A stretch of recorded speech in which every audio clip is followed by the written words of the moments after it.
kai le roku pi lungo pikore ora ka ku mau ka le lungo ka ku ngar so akor ni ada su equipo ya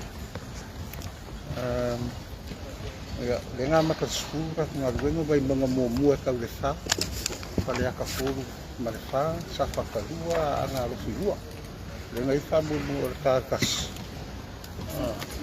ele fa solo ngo lua ele ko kisi ka ele mo fa solo ngo mo ale lua ki ala perkas fa solo ngo lua ka mai ale le ra mo le nga ngai folua pala lua nga ngai mo lua ala ka sipo pale ka kasi mai singa ngo kasi male lua pala liko yo ka maro lo ele ka funga le sa ile pulang ala le la ba yo tolu nga ngai po ba biao pero ngai umai le nga ruanga le fai te pau kusi le fia ele o kulo ka tau paro ka mo eu kulo fai de ka le baseno le lora pa paringi lora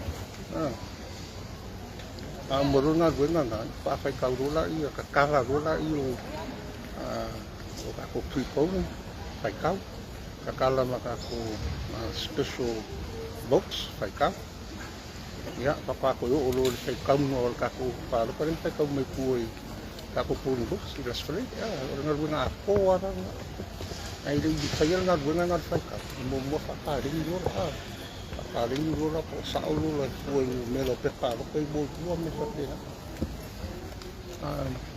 ya lo fa mga na alo pino le sai le ore le so caia su olha su fa mo mo fisa como uma esco ka fa pe ma fa inga Alex sa sai olha fa ngom nga lo fisa yo uma esco ka ko nga ya ale ya ala ila so le fa mo le ka mo Is it flowing? Ya According to your plan? Ora solo nga le ko nga wai na makai si vai nga yo ta ka dino sku tinis para kan pa ya mas ko tinis mo mawinga ya dengan runga lo fatin Commissioner, o matu va e isi o papoto ko e white pese umale e fare parota why is that? ya o case nga le e uma ko se yo ye le ke me fai ka wele palo ka le kumalo nga ko sa fa nga lua ya na ko ku le lua ya yang saksi nga ya ida mai pa mo mai ku aka ku iro mala ku iro ko mga final nga ofisa sa ko bala umus ku tinis ko ang rafi ya ko fa confirm mai mera sa mo ya mo ko kam tu nga din fa yung palo ka nada mo ko fa sa dali ko nga ulo ya sa fa kalu ya ko kusiguro le ya le banga na abis mo ke ni Ai whawhiona tupu le tu ilungo numera se le sa momo.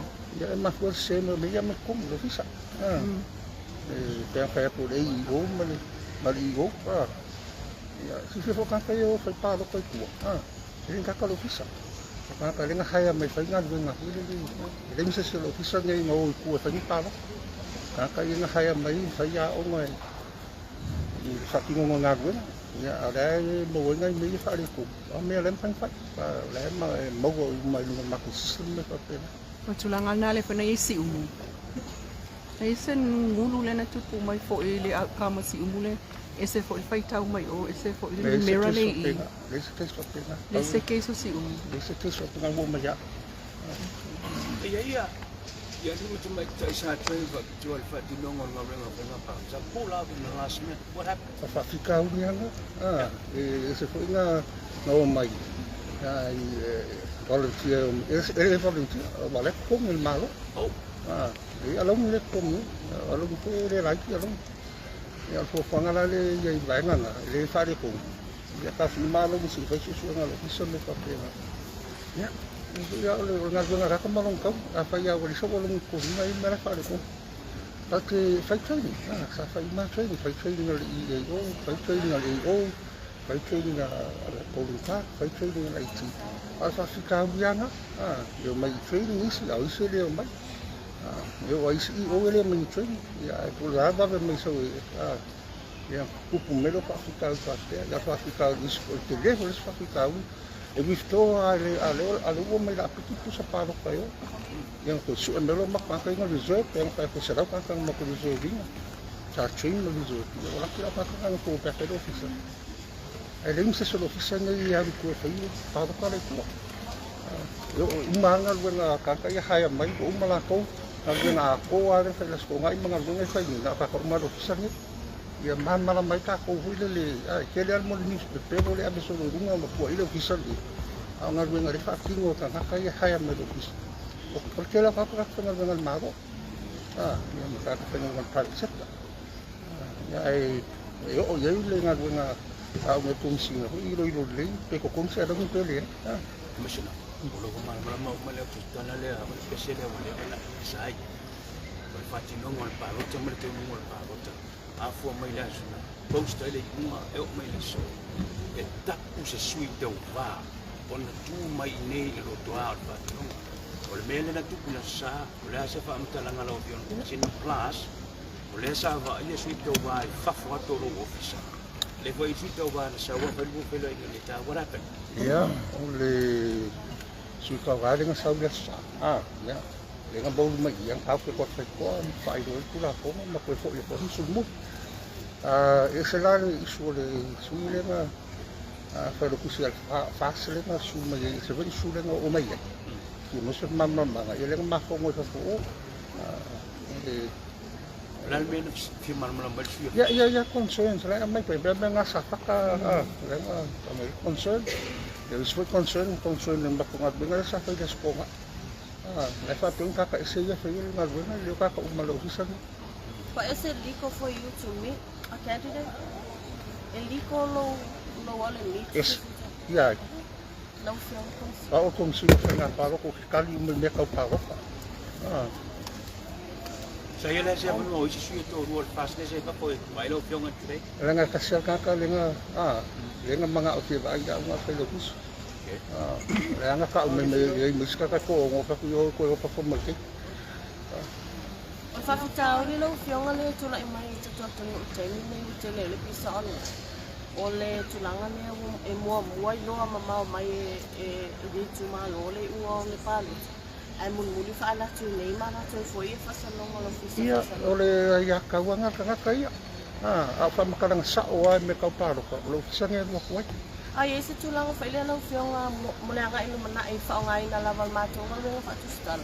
E toe titi loa i te tula whono ina ia au mai nei whaitau e whaonga toi foi mātonga lina li. Hui loki whakanga o ko le whakanga o ko kai miu ma ko te whaolo ko mai lau pakalai maali ko whasala. O paanga nga ka ko len fai. Le mo ko le abango ya ko ki sila ia. E lua mea ko te vaya le nga ka lipo ki ka ko me sa o ia ba.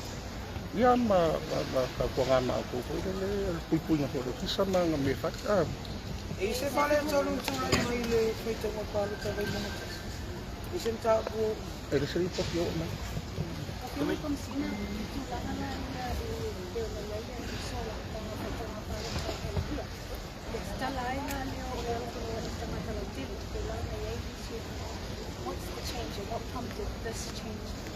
O le nga ia le se me ususu. Ele le whakanga ko nga lungo o e awhio mai e lungo pikola ia. Para nga transparent me risi mo whare ko. O le masa salu me whapenatanga. Ia le wafio. La hui o kumalungo lo. O le aita kamera mo si mai. Mai mo ma misinsira po la nga le whak. Al me tā ua.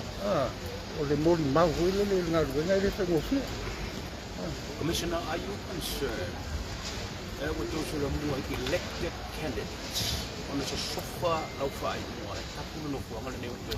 Ia, le kura fongo ia whainga tāro kwa pe whainga o whai loa se kei musola. Longa vai nga salau lima tōu pui a. Ka me kura fongo. O le soli tura fono se tangata, po o ni tangata. E whaalawe ina, ngā ruenga ko ni sina, ma le whaamaro si o le tura fono. I kai mo whainga palo. O kai mo whainga palo kwa po election period. Maka me la sosu kasi o yulai. O sanga ni, pa mahe ala so limo se tema kai ni le fofo mai kai ka ngo palo. So se kanga kai whaarabela dawe ti ka korea. Wai soli o kura ko. Are you going to pursue prosecution for these elected candidates? Ia, ma ko ngai se ke mukango ia. Se ke mukango ke ro pa su ala ko wa ko no. Le ro par ngoi le mama ke ya ta ke. Ka ko we ya va fe wa. There's a fine thing.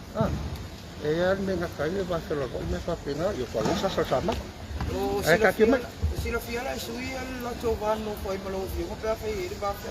Eu quero uma lá que se para o inga cara que mato. Pamatau mo si numero fatita ayo tangata na tuno mai apalito. Kami mo. Iya, vai foi agora o calço de tempo lá o é uma vez de guardar eu mas me que ele aí ele deu mas Kasi se ne mo na sto na. E se kasi ako palo tale may tawatu sa lalaw mo be. Ele se sengo forms. Ele se sengo forms le fai le io. Maleo fa yo ese numero forms le tu si le io. Ese le fai numero forms le tu todo. O le pusa palo. Aqui que eu vou falar o ele ono ia forms o ono ia forms esse fundo ia forms. ele se lhe pouco pena o mai o me fui me casia o me faltava para casia mas o me a fa ele se fu faltava com o le com malo se fu lá como se o mai o results ou não faltava Ela foi uma parte ela fez uma mais ia forms ia yang ko yung send uma may yakati yang may lo le ya siak de mako ya okay ako walo mo la pa Ini sila pagkakasama mo no. Ano siya sala pa yun ay nakatuwa. O de woman to malang damay matuwa. Ay ini siya wala na to yung pisini na. Iya. Na ako na ina sa ili nga ko me nga iio o o sa ri ko me ka nga umaro sen me yama ko le o mo fo ko ngol pusa la ya tawa ele fai lang ka kala na ko me nga de fa kala ni yung fa ko me lo le fa nga I think ko nga mong nga so mong lua por kasi male nga so mong ko fa ko malo nga so nga mi sala so karo siya ala ko kung huli ko sa talo. Did you have any issue, Commissioner, with connectivity with the true providers, the internet, on the day of the election? Le si ko power issue mai la kami pa makai. Ya yung keke o lima ko kama IT wo do wa ko kumu mai la ko wa. Sulo ko me so me sulo nga ya. Ngai fa ka dai kina. Ai ko le ya de me le ya. O ngo le sama ko providing nga umai ya doctors o company le dua kana. Ese fala para fio nga mo fa mga fa pa fai tau na. Kusa le fa pa fai kau ni le fa. Iyo. Mai gas fa right there sa. Kalo siya le ko mo pusa palo ko pe nga me fa kala nga iyo. Ese si tau wala o fio nga na o mai ati o fe tia o kia va fai tau an pa lo tau people male. Iya, ele incident sa pengang ele o mela ya wa lo ke ngo mai ko le. O pa ko mula fa ya. Ya, ayo so mai ko ko ra yo ba. O information ba ya o ra mga fa ka nga me ma ya fa maru ko mo ko fa ko fa ko. So ne ya makaka ko mo nga fa ka mai ma. Wala sa sila lang yung ngay. Ono le may tawa tulo sa mga ono yung lape na ka o ili patinongal ngaluin. Ya mawa o le tala tu sa ola vai o tele na sa salongo ni manola tu patinongal o fa nga balo sa ito sa. As a commissioner, wala sa sila tulang ali. I am concerned. O concerned tele nga ka fa nga wengal malo. Kilo ka nga kangi ngai mga ka private sector mo suswang le famau kasi nga ka le ako kung pa kino nga nga mali famau ya pa wasa mal mo ka ay me fale kong uli o por ei o e mo li ala lo pula ko nga pa so lo ka lang Hello, Fionga, is there a plan looking ahead to the future in your role to make the process easier? Will Samoa head to what New Zealand and Australia do on the same day election with results available? Is there a process for you looking into the future? Okay, I have no experience in the elections in New Zealand. Yeah, it could be. Maybe it'd be nice to come over to New Zealand and have a look at what you're doing there and look at the process. Yes, we would love to have that kind of process.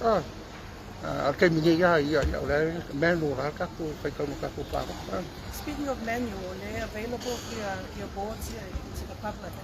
What is the actual official preliminary results? A lot of media have got different numbers. Some have 33 fast leading, some have 24, 28. RNZ have forgotten that there's 30. Can you give us a draft preliminary result today? I can't give you that sort of information, but it's available on the blackboard. Like you parties you can take your calculator and you can read it. But you know, it's in fact sa pagkalangan ng iway. Ilo pa sa may ako si suya iba ka ko numbers parties may sabi kinil mo mila ko ako pero ko sa kau kang ako ilo liao ko ay liang pa maningulay o meyo fay kau nga liao iya ay may lai mo lang pa. This is the official count.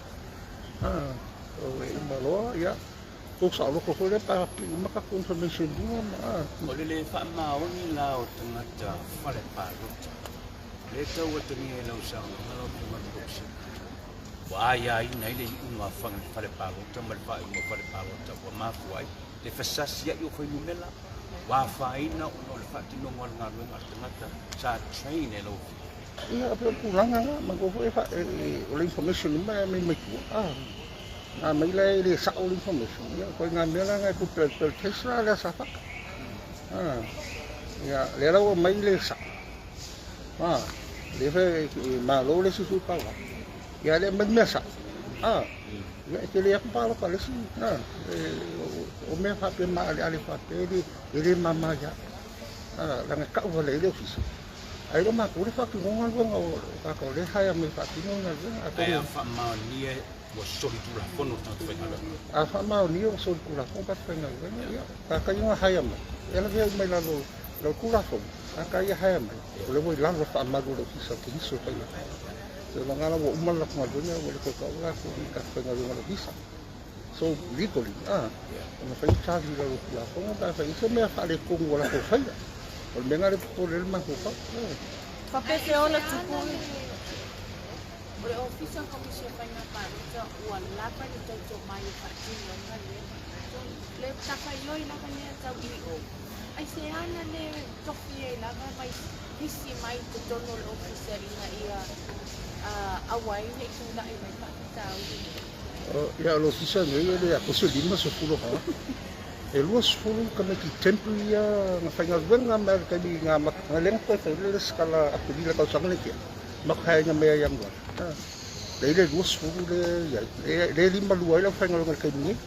Ko ese la le lus fulu nga. Al ko lua ka whainga lunga lo hisa. O le mako nga lunga le whai kaini le bumunga train ka kau kua. E mona tau ka mako nga lunga maa. Wala au mai le mako call center nga whai I. Wala au mai advice aku me whai. O so aku ka wale waku ka wale lava form maa. Nga lunga nga. Le lava ka whainga lunga lo hisa. E ka ue yo le mele waku lai mai. Wala am tengok kilo sa siya wala am tengok. Fai le mele nga I ruma. Magsifir uli I o ba yo mo fa le paro. Ka ua ki nga lunga ka nga. Le nga ka ua nga lunga I o le ba yo fa le paro ka le kas. Ka ua le nga I ruma mo ko ki kilo di no me ya ka un kilo ko ko. No fianga e whape whiaona tuputu langa le ole umal palo ta mo mono le I mean tu ole palo te tono ole pusa. Wa ku le ba umalong fai ka. Ai ko ku umakongu ya wa go e umalong fai ka ku te kusi ya palo ka sini. Ke kusi pika ke kusi ku umakongu le pusa. Wa ku wa la ma le. Le fuso sa. Wa ku ko si olo. Ole le lava training. Po ole le whamao ni e peo ta uelo. Ia po whaamar bali ako. Kaliwa bea mo. Kakere amo le awa.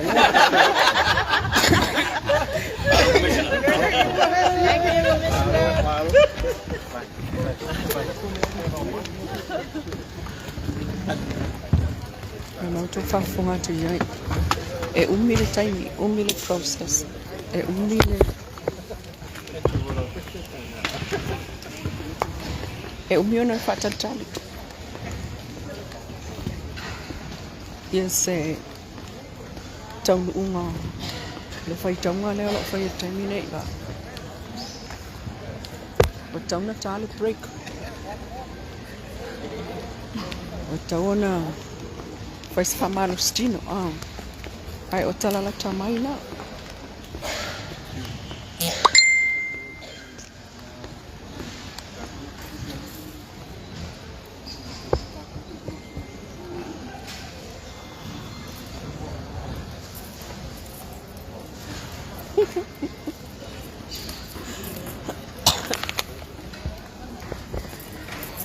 Avoy.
Dua.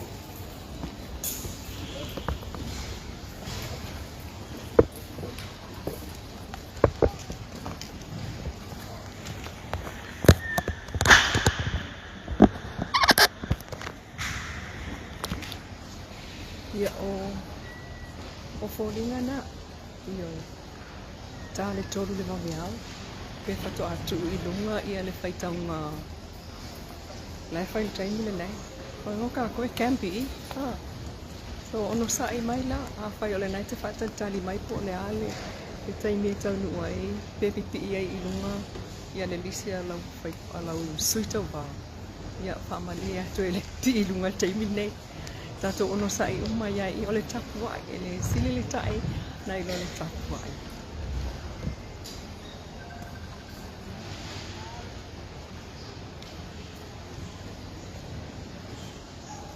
O tau na su e whamalo stino so e vai tamai tia onga piki ka maiki kanfia. E la tale lua wo o te me piki I tamaiti ta pena tau saminga o le afiafi ia matapuai mai. Leo le hawha o mātuko I tato lai nei te lo Radio Polynesia. Yeah.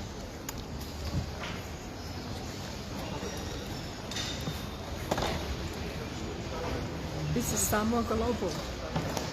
He's been working hard. O ngā iale sa whai mawai malima. I le whai ingo le vai yaso, I le hoi toi whai. Sa whai lau mahkue lalo ai o kenge la aiki o e whai mai whea. Samoa Global.